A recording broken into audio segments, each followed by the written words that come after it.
La prière, la lecture de la Bible, aide à se concentrer en Dieu.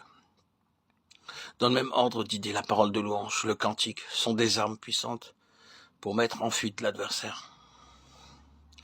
Je m'écris, loué soit l'Éternel, et je suis délivré de tous mes ennemis. Psaume 18,4. Chantons des cantiques quand la lutte se renforce. Si les attaques se précisent la nuit, et si la chose est possible, il est préférable de se lever pour veiller et prier. Ne négligeons aucun secours dans cette lutte, où nous sommes aux prises avec Satan lui-même. Et demandons la collaboration de prières d'amis chrétiens, de ceux qui savent prier. Qu'il est précieux de savoir d'expérimenter particulièrement aux heures durant lesquelles l'esprit est trop accablé pour s'élever vers Dieu. Que d'autres nous portent jusqu'à lui et nous enveloppent de leur prière.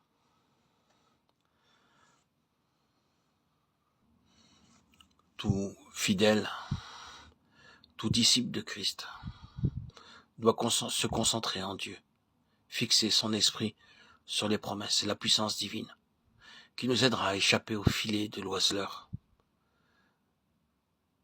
Tout chrétien se doit d'opérer sa concentration dans le ciel. Rappeler à Satan qu'il est un ennemi vaincu et souvent une arme victorieuse.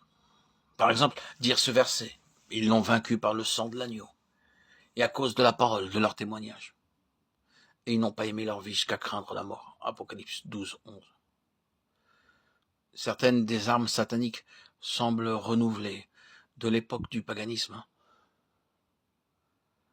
Notre siècle a ressuscité les pratiques occultes, les pratiques de sorcellerie, d'ésotérisme, de mysticisme, qu'il a décoré de noms scientifiques par des termes comme l'astrologie, par la presse.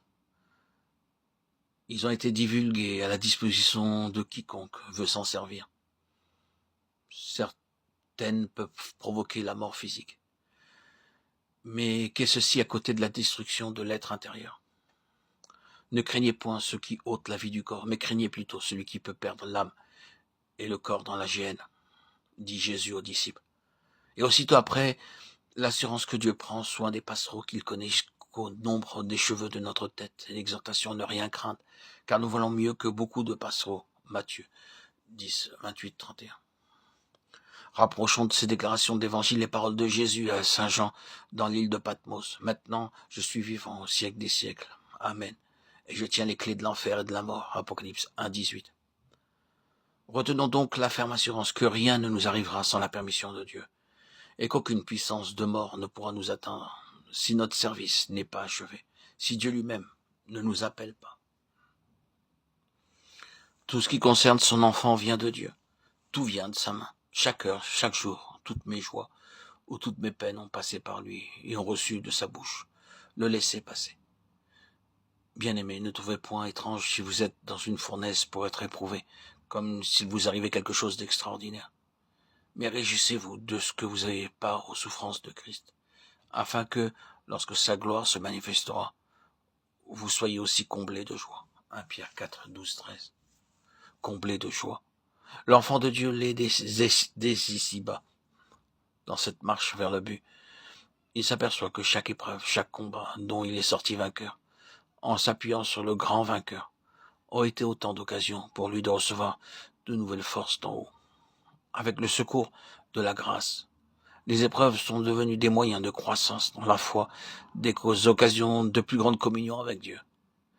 Et, regardant la route parcourue, il ne peut que s'écrier dans un sentiment de profonde reconnaissance et d'adoration. Mon âme magnifie le Seigneur.